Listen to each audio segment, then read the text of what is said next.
Hello दोस्तों, मैं प्रीतम झा आप सभी का स्वागत करता हूं। आज हम लोग यहां पर सीडीपी यानी कि बाल विकास पर आधारित कुछ प्रश्नों को सॉल्व करने जा रहे हैं, जो कि सीटेट एग्जामिनेशन में आपको बहुत हेल्प करेगा। साथ ही साथ अगर आप किसी भी टेट परीक्षा की तैयारी कर रहे हैं तो वहां पर भी आपको हेल्प करेगा। और ऐसे एग्जामिनेशन जिसमें कि बाल विकास आपके लिए एक इम्पॉर्टेंट फैक्टर है, तो वहाँ पर भी ये आपको हेल्प करेगा। तो यहाँ पे जितने भी क्वेश्चन हैं उसको हम विथ एक्सप्लेनेशन यहाँ पे करने वाले हैं। ठीक है, तो आप लोगों को कमेंट में आंसर करना है कि इस पर्टिकुलर क्वेश्चन का राइट आंसर क्या होगा। ठीक है, तो चलिए हमारा पहला क्वेश्चन है कि बाल्यावस्था की अवधारणा से क्या अभिप्राय है। ठीक है, बाल्यावस्था आपका चाइल्डहुड हो गया। पहले में है यह विभिन्न सांस्कृतिक संदर्भ में सार्वभौमिक रूप से समान है। ठीक है, तो यहाँ पे हम जो भी ऑप्शन पढ़ेंगे उसका एक्सप्लेनेशन भी करते चले जाएंगे। अगर आपको लगता है कि कोई पर्टिकुलर ऑप्शन इसका आंसर हो सकता है, अगर आप क्विकली कर सकते हैं तो आप इसका आंसर भी कर सकते हैं, लेकिन साथ ही साथ आपको एक्सप्लेनेशन भी सुनना चाहिए ताकि आप अगले जब भी क्वेश्चन जो भी नेक्स्ट क्वेश्चन आए उसको आप अच्छे से समझ सकें। तो देखिए पहले में कहता है यह विभिन्न सांस्कृतिक संदर्भ में सार्वभौमिक रूप से समान है। तो देखिए जो अलग अलग संस्कृति होती है उसमें बच्चे का विकास अलग अलग से होता है। ठीक है, तो यहाँ पे कहता है कि समान है, तो ये बिल्कुल गलत हो जाएगा। उसका नेक्स्ट है समकालीन सामाजिक संरचनावादी मनोवैज्ञानिकों के अनुसार यह एक सामाजिक संरचना है। ठीक है, यानी कि बच्चे का जो विकास होता है जिस समाज में वह रहता है उसी के अनुसार उसका डेवलपमेंट होता है। एक अगर पुअर फैमिली का बच्चा है और एक रिच फैमिली का बच्चा है तो दोनों में डेवलपमेंट जो होगा वो बिल्कुल है कि डिफरेंट होगा। या फिर अगर कोई बच्चा गांव में पलता बढ़ता है तो उसका जो विकास होगा, या फिर जो कि बड़े टाउन में रहता है वहाँ के बच्चों का जो विकास होगा, दोनों में डिफरेंस पाया जाएगा। ठीक है, तो ये एक ऑप्शन हमारा सही हो सकता है। नेक्स्ट देखते हैं, यह है कि बच्चे दुष्ट रूप में पैदा होते हैं और उन्हें सब बनाना होता है। ठीक है, यहाँ पे है सभ्य बनाना होगा। ठीक है, इसको सही कर लीजिएगा, सभ्य बनाना होता है। तो बच्चे दुष्ट रूप में पैदा होते हैं, ये तो आपको देख के ही लग गया हो कि ये ऑप्शन गलत है। नेक्स्ट है यह कि बच्चे शून्य से शुरुआत करते हैं और उनके गुण पूरी तरह से परिवेश के द्वारा निर्धारित किए जाते हैं। देखिए यहाँ पे अगर बात करें तो यहाँ पे देखिए लिखा हुआ है पूरी तरह से परिवेश। तो देखिए बच्चे का जो डेवलपमेंट होता है वो परिवेश के साथ साथ उसके हेरिडिटी पे भी डिपेंड करता है। ठीक है, तो यहाँ पे हमारा ये वाला पॉइंट जो है बिल्कुल गलत है, तो इस वजह से ये ऑप्शन हमारा गलत हो जाता है। तो यहाँ पे राइट आंसर हमारा एक ही हो रहा है, बी नंबर। ठीक है, तो आपका क्या हुआ आप कमेंट करके हमें ज़रूर बताइए। चलिए फ्रेंड्स, अगर आपने सब्सक्राइब नहीं किया है इस चैनल को ज़रूर सब्सक्राइब कर लें और इसे अधिक से अधिक अपने ग्रुप में शेयर करें। जो भी सी टेट एग्जामिनेशन या फिर किसी भी टेट एग्जामिनेशन के साथ साथ और भी जो एग्जामिनेशन है जिसमें कि सीडीपी पूछे जाते हैं उन्हें आप ज़रूर शेयर करें। तो यहाँ पे देखिए नेक्स्ट क्वेश्चन हमारा क्या है, मानव विकास के संदर्भ में आनुवंशिकता तथा पर्यावरण की भूमिका के बारे में निम्नलिखित कथनों में कौन सही है। ठीक है, ये मानव विकास के संदर्भ में ह्यूमन डेवलपमेंट से रिगार्डिंग जो है आनुवंशिकता तथा पर्यावरण की भूमिका, ये तो आपको पता है कि बहुत ज़्यादा इंपॉर्टेंट रोल प्ले करता है। कि भूमिका के बारे में कौन सा स्टेटमेंट यहाँ पे करेक्ट है आपको बताना है। देखिए किसी बच्चे का जो विकास होता है ना वो आनुवंशिकता यानी कि उनके माता पिता से जो उन्हें जीन से जो प्राप्त हुआ है, साथ ही साथ वो जिस इन्वायरमेंट में पलता बढ़ता है, तो दोनों ही इंपॉर्टेंट फैक्टर होता है। यहाँ पे हमारा जो पहला ऑप्शन है व्यक्तिगत विभिन्नताओं का एकमात्र कारण आनुवंशिकता है। ठीक है, देखिए दो जो भी बच्चों में इंडिविजुअल डिफरेंसेस पाए जाते हैं, क्योंकि सभी बच्चे में एक जैसी एबिलिटी नहीं होती है, उनमें व्यक्तिगत विभिन्नता पाया ही जाता है। ठीक है, यहाँ पे कह रहा है कि एकमात्र कारण आनुवंशिकता यानी केवल हेरिडिटी को ही इंपॉर्टेंस दिया जा रहा है। देखिए जब भी किसी ऑप्शन में एक ही चीज़ को फोकस किया जाए या एक ही चीज़ को इंपॉर्टेंस दिया जाए तो समझ लीजिए कि वो ऑप्शन गलत है, वो निगेटिव वे में जा रहा है। तो आपको जहाँ पे एकमात्र वर्ड मिले, ठीक है, इसको आपको रॉन्ग कर देना है, ये ऑप्शन आपको हटा देना है।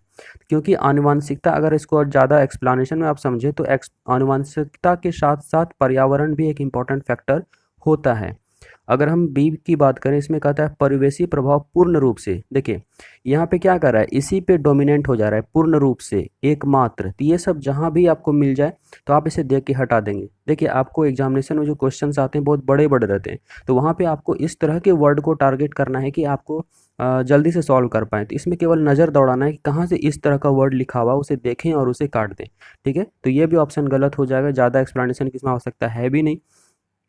नेक्स्ट हमारा है मानव विकास को ना तो आनुवंशिकता और ना ही पर्यावरण प्रभावित करते हैं। ठीक है, यहाँ पे कहता है कि ना तो हेरिडिटी कोई इंपॉर्टेंट रोल प्ले करता है ना ही इन्वायरमेंट, तो बिल्कुल गलत बात, इस पढ़ के ही समझ में आ गया होगा आपको। नेक्स्ट है आनुवांशिकता एवं पर्यावरण दोनों एक जटिल पारस्परिक क्रिया के रूप में मानव विकास को प्रभावित करते हैं। बिल्कुल सही, जब 3 गलत है तो एक सही होगा ही। और यहाँ पे ये जो ऑप्शन लिखा है ये बिल्कुल सही वे में जा रहा है, तो हमारा राइट आंसर क्या हो जाता है? डी। चलिए नेक्स्ट क्वेश्चन हमारा है, भाषा के अर्जन एवं विकास के लिए सर्वाधिक संवेदनशील अवधि कौन सी है? यानी बच्चा भाषा किस समय अधिक से अधिक सीख सकता है? पहला है जन्म पूर्व अवधि, यानी जन्म के पहले से ही वो भाषा सीखना शुरू कर देता है। प्रारंभिक बाल्यावस्था अर्ली चाइल्डहुड में, है ना, मिडिल चाइल्डहुड में, और नेक्स्ट है आपका एडल्टहुड में। तो यहाँ पे इसका राइट आंसर क्या हो जाएगा आपको बताना है। तो देखिए बच्चे को अगर आप प्रारंभिक बाल्यावस्था में लैंग्वेज रिच इन्वायरमेंट देते हैं, यानी कि बच्चे को अगर आपको इंग्लिश सिखाना है तो बच्चे को इंग्लिश मीडियम स्कूल में डालते हैं, या फिर ऐसा इन्वायरमेंट में रखते हैं जहाँ पे बच्चे इंग्लिश बोलते हैं, तो बच्चा इंग्लिश बोलना आसानी से सीख जाएगा। ठीक है, यानी कोई बच्चा अगर अमेरिका में रहने लगा अर्ली चाइल्डहुड से, तो वो इंग्लिश बोलना आसानी से सीख जाएगा। और जैसे जैसे उसका एज बढ़ता जाता है तो फिर वो चीज़ सीखने में कमी आने लगती है। ठीक है, तो यहाँ पे हमारा राइट आंसर क्या हो जाएगा? B number. चलते हैं नेक्स्ट क्वेश्चन की तरफ। इसमें कहता है कि निम्नलिखित अवधि में से किसमें शारीरिक वृद्धि एवं विकास तीव्र गति से घटित होता है?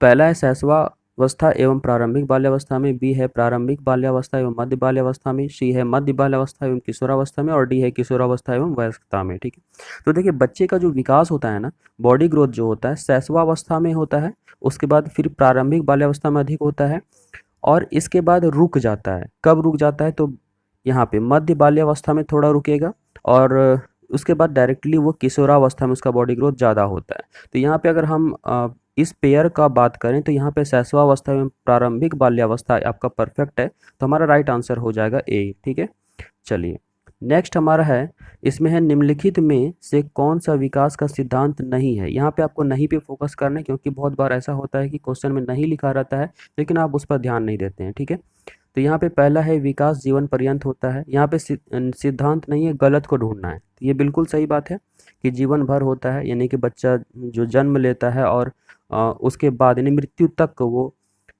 उसका विकास होता रहता है। नेक्स्ट है हमारा विकास परिवर्त्य होता है, यानी मॉडिफिकेशन इसमें किया जा सकता है। जो भी विकास हो रहा है उसमें तो उसको थोड़ा सही वे में डाइवर्ट किया जा सकता है, सही वे में मूव किया जा सकता है। नेक्स्ट है विकास आनुवंशिकता एवं पर्यावरण दोनों के द्वारा प्रभावित होता है। ये भी बिल्कुल सही बात है, ये भी सही है। तो यहाँ पे नहीं, यानी हमें गलत ढूंढना था। तो विकास सार्वभौमिक है तथा सांस्कृतिक संदर्भ से प्रभावित नहीं करते। देखिए ये बात भी सही है कि विकास का जो स्टेज होता है ना वो बिल्कुल सही होता है। शैशवावस्था होता है, फिर पूर्व बाल्यावस्था होता है, मध्य बाल्यावस्था होता है, फिर उत्तर बाल्यावस्था होता है, फिर किशोरावस्था होता है। तो ये स्टेजेस चाहे इंडिया में रहे, चाहे आप अमेरिका में रहें या कहीं भी रहें, ठीक है, किसी भी कंट्री में आप रहें, चाइना में रहें, कहीं भी रहें, तो विकास सभी बच्चे का एक जो स्टेज है वो उसी को फॉलो करेगा। ठीक है, तो ये सार्वभौमिक है, लेकिन सांस्कृतिक संदर्भ से प्रभावित नहीं करते, ये बिल्कुल गलत बात है, क्योंकि अलग अलग संस्कृति में जो बच्चे होंगे उनका विकास में कहीं ना कहीं कुछ ना कुछ डिफरेंस जरूर पाया जाएगा। ठीक है, तो राइट आंसर यहाँ पे क्या हो जाएगा? डी, क्वेश्चन के अकॉर्डिंग। चलिए नेक्स्ट क्वेश्चन हमारा है, विकास के विषय में निम्नलिखित में से कौन सा सही है? यहाँ पे कौन सा सही स्टेटमेंट है ये आपको बताना है। पहला हमारा है बच्चों के विकास में बहुत सी सांस्कृतिक विविधताएं होती हैं। बी है संसार में सभी बच्चों का विकास एक ही क्रम और सुनिश्चित समय से होता है। देखिए जब एक ही चीज़ को आप वो ओरिएंटेड बना दे, एक ही चीज़ को जो फोकस करे, ठीक है, तो जहाँ पे ही वर्ड मिल जाए उसे देख के आप काट दें, वो निगेटिव वे में जाता है। उसके बाद है, इसे आप कॉपी में ज़रूर नोट करें, मैं जो भी यहाँ पे वर्ड बता रहा हूँ कि ऐसे ऑप्शंस मिले तो आप उसे हटा दें, क्योंकि वो निगेटिव वे में जाता है, तो उसे ज़रूर नोट डाउन करें आप। विकास सुरुचिपूर्ण सुव्यवस्थित समूह की अवस्थाओं में पूर्व निश्चित आनुवांशिक घटकों के कारण होता है। देखिए यहाँ पे आनुवांशिक घटक को ही केवल एक इम्पॉर्टेंट रोल मतलब प्ले करता है ऐसा बता रहा है, तो ये बिल्कुल गलत हो जाएगा, क्योंकि हेरिडिटी के साथ साथ इन्वायरमेंट यानी पर्यावरण भी एक फैक्टर होता है। उसके बाद विकास एक सरल और एक दिशी प्रक्रिया है। देखिए एक दिशी यानी एक ही डायरेक्शन में, मतलब एक ही चीज़ को फोकस कर रहा है, तो ये बिल्कुल गलत हो जाएगा। ठीक है, चलिए इसमें राइट आंसर हमारा क्या हो गया? बच्चों के विकास में बहुत सी सांस्कृतिक विविधताएं होती हैं। ऑब्वियस है कि बच्चे का जो डेवलपमेंट होता है, जो अलग अलग संस्कृति से बच्चे आते हैं तो उन्हें बहुत सारी सांस्कृतिक विविधताएं पाई जाती हैं, क्योंकि अलग अलग कल्चर से बच्चे जो आते हैं स्कूल में और जब वो मिलते हैं तो एक दूसरे की संस्कृति से अवगत होते हैं। देखिए इस क्वेश्चन में क्या कहता है, निम्नलिखित में से मध्य बाल्यावस्था की अवधि का मुख्य प्रमाण चिन्ह क्या है? ठीक है, यहाँ पे मध्य बाल्यावस्था का मुख्य प्रमाण चिन्ह कहा जा रहा है कि क्या होगा। तो पहला है प्रतीकात्मक खेल का उभरना। प्रतीकात्मक खेल हो गया जैसे बच्चे चोर पुलिस खेलते हैं कि तुम चोर बनो हम पुलिस बनेंगे, ठीक है, इस तरह की एक्टिविटीज़। तो ये अब जो बच्चा की पूर्व बाल्यावस्था में होता है उस समय ये एक्टिविटी वो ज़्यादा करता है, ठीक है। तो पूर्व बाल्यावस्था जैसे आपका 2 से लेके 6 साल तक आप मान सकते हैं इसको। उसके बाद है तर्क संगत विचारों का विकास जो कि प्राकृतिक रूप से मूर्त है। यानी कि बच्चे उस तरह के तर्क संगत विचार करते हैं जो कि वो छूते हैं, जिन्हें उन्हें अपने आँखों से देखने का मौका मिलता है, जिन्हें टच करते हैं और उसके बारे में वो कुछ सोचते समझते हैं। अगर हम नेक्स्ट ऑप्शन की बात करें तो इसमें कहता है वैज्ञानिक तर्क और अमूर्त सोच की क्षमता का विकास, ठीक है। तो यहाँ पे अमूर्त सोच का विकास कहा जा रहा है जो कि किशोरावस्था में होता है, इसलिए ये ऑप्शन हमारा गलत होगा। यहाँ पे हमारा सी ऑप्शन भी नहीं होगा क्योंकि समग्र शारीरिक वृद्धि का तेजी से विकास, समग्र शारीरिक वृद्धि का बात कर रहा है जो कि मध्य बाल्यावस्था में हो जाता है, तो ये बिल्कुल गलत है, ठीक है।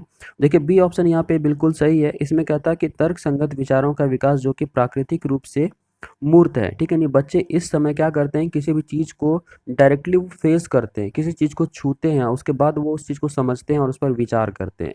तो मध्य बाल्यावस्था में ये एक्टिविटीज़ होती है, इसलिए ये हमारा राइट आंसर होता है। प्रतीकात्मक खेल आपका पूर्व बाल्यावस्था में होता है। अगर यहाँ पे आप स्टेजेस को समझना चाहेंगे तो देखिए, सबसे पहले शैशवावस्था होता है जो कि आपका 0 से लेके 2 साल, 0 यानी कि यहाँ जन्म से लेकर बात होती है। उसके बाद 2 से लेके 12 साल तक होता है बाल्यावस्था, जिसको कि 3 स्टेजेस में बांटा जाता है, पूर्व बाल्यावस्था, मध्य बाल्यावस्था और उत्तर बाल्यावस्था, ठीक है। तो पूर्व बाल्यावस्था को आप 2 से 4 तक भी समझ सकते हैं, कभी-कभी 2 से 6 तक भी आता है। अगर 2 कैटेगरी में बांटेंगे पूर्व बाल्यावस्था और उत्तर बाल्यावस्था तो 2 से 6 और फिर 6 से 12 होता है। लेकिन अगर इसके 3 कैटेगरी में बांटेंगे तो इस तरह से आपको मिलेगा, पूर्व बाल्यावस्था 2 से 4 साल, ठीक है। उसके बाद मध्य बाल्यावस्था 4 से 7 आप इसको डिवाइड कर सकते हैं और फिर उत्तर बाल्यावस्था 7 से लेकर आप 12 साल तक कर सकते हैं। इसके बाद फिर किशोरावस्था शुरू हो जाता है। तो यहाँ पे हमारा राइट आंसर क्या हो गया, तो बी नंबर, तर्क संगत विचारों के विकास जो कि प्राकृतिक रूप से क्या है, तो मूर्त हैं। चलिए नेक्स्ट क्वेश्चन हमारा है, विकास के संदर्भ में निम्न में कौन सा कथन सही है, कौन सा स्टेटमेंट करेक्ट है आपको बताना है। विकास की दर सभी संस्कृतियों में सभी के लिए समान होती है। देखिए सभी संस्कृति में समान होती है तो बिल्कुल गलत है, इसके पहले भी हम लोग डिस्कस कर चुके हैं, तो ये बिल्कुल गलत हो जाएगा। विकास केवल विद्यालय में होने वाले अधिगम से ही प्रभावित होता है। पहले देखिए दो निगेटिव वर्ड, एक ही और दूसरा केवल, केवल और ही जहाँ मिले ये निगेटिव आंसर होता है, इसलिए हमें हटा देना है। विकास केवल बाल्यावस्था के दौरान ही होता है, देखिए केवल फिर मिल गया, इसे हटा दीजिए। ऐसा नहीं कि विकास केवल बाल्यावस्था में होगा, विकास जीवन पर्यंत चलता रहता है, ठीक है। विकास आयामी होता है, बिल्कुल करेक्ट बात, मल्टी डायमेंशनल होता है। नहीं, बच्चे का विकास ऐसा नहीं कि केवल एक ही सेक्टर में होगा। बच्चा खेलने में भी अच्छा हो सकता है, बच्चा पढ़ने में भी अच्छा हो सकता है, बच्चा लॉजिकल थिंकिंग अच्छा कर सकता है, या फिर और भी जो एक्टिविटीज़ होता है उसमें वो अच्छा प्रदर्शन कर सकता है। तो ये हमारा राइट आंसर क्या हो गया, डी नंबर। चलते हैं नेक्स्ट क्वेश्चन। इसमें कहता है कि जन्म से किशोरावस्था तक बच्चों में विकास किस क्रम में होता है। अगर आपने पियाजे का थ्योरी पढ़ा है तो इसका आंसर आप इजीली वे में कर पाएंगे। तो यहाँ पे अगर सीक्वेंस देखें तो सबसे पहले आपका संवेदी गामक अवस्था होगा, उसके बाद मूर्त होगा, उसके बाद लास्ट में अमूर्त होगा, ठीक है। तो ये करेक्ट सीक्वेंस है, तो हमारा राइट आंसर हो गया ए। चलिए नेक्स्ट क्वेश्चन हमारा है और ये लास्ट क्वेश्चन है फ्रेंड्स। आप लोग चैनल को अभी तक सब्सक्राइब नहीं किए तो please do subscribe and press the bell icon for the next latest update. चलिए इस क्वेश्चन में क्या कहता है कि बाल्यावस्था की अवधि में विकास, ठीक है, बाल्यावस्था की अवधि में जो विकास होता है वो क्या होता है, धीमी गति से होता है और उसे मापा नहीं जा सकता, बहुस्तरीय और मिश्रित होता है। में केवल, देखिए केवल देखे तो हटा दीजिए, ज़्यादा सोचना ही नहीं है। यहाँ पे कहता है केवल परिमाणात्मक परिवर्तन होते हैं, ठीक है, परिमाणात्मक के साथ साथ गुणात्मक परिवर्तन भी होते हैं बच्चों में, ठीक है। अनियमित और असंबद्ध होता है, ऐसा नहीं कि अनियमित और अनरिलेटेड होता है, सभी एक दूसरे से रिलेटेड होते हैं, ठीक है। यानी बच्चे का स्वास्थ्य, अगर स्वास्थ्य अच्छा होगा तो उसका मानसिक विकास भी अच्छा होगा, अगर उसका मानसिक विकास अच्छा होगा तो वो अच्छा उसमें इंटेलिजेंसी भी आएगा, ठीक है। तो ये आपका गलत हो जाता है, यानी अनरिलेटेड कहता है यहाँ पे, तो ये क्या होता है, रिलेटेड होता है। तो ये क्या होगा, इसका राइट आंसर बहुस्तरीय और क्या होगा, मिश्रित होता है। यानी बाल्यावस्था अवधि में जो विकास होता है वो मल्टी डायमेंशनल होता है, ठीक है, मल्टी लेवल पर होता है। तो हमारा राइट आंसर यहाँ पे होता है बी। तो ये सेशन आपको कैसा लगा जरूर कमेंट करके बताइएगा। इसे आप ज़्यादा से ज़्यादा शेयर करें, आपके शेयर करने से हमें मोटिवेशन मिलता है। और ये वीडियो अच्छा लगा तो लाइक ज़रूर करें। Thank you.